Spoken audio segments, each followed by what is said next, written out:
चक्कर ये है कि अगर इतने पैसे आ रहे हैं 1 करोड़ 70 लाख 80 लाख रुपए में, चक्कर ये है कि बिजनेस करने में देर इज अ चांस जी डूबने का बिल्कुल चांस ऐसे। है।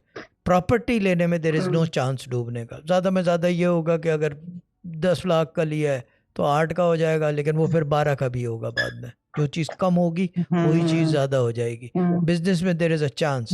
हो सकता है 70 के जो है क्या कहते हैं 30 रह जाए पीछे, सब लग गए पैसे, प्रॉफिट नहीं आ रहा। अदरवाइज ये भी हो सकता है 70 के 140 भी हो सकते हैं। ट्रेडिंग और इस तरह की चीज़ों में बिल्कुल आप हाथ ना डालें, क्योंकि हस्बैंड को सूट नहीं करता ये काम। ना क्रिप्टो में, ना जी ट्रेडिंग में, जी, ना रिस्क ये है इस इसमें। तरह के हाँ हाँ। स्टॉक में, कोई कुछ भी नहीं। घर लें, प्रॉपर्टी में उसका काम है, घर लेगा। हो सकता है अल्लाह ताला कोई इतने पैसों में घर भी हो जाए, छोटा फ्लैट भी हो जाए। मेरी बात मैं दूर की देखता हूँ, जो नज़र आता है वो बता रहा हूँ। कोई हम्म छोटा फ्लैट भी ले ले, उसको रिपेयर जी, कराए, बेच दे, क्या पता उसी के अंदर कोई काम बन हम्म जाए। होता है ना, इसी तरह बिल्डअप, स्लोली जी जी। Slowly, step bye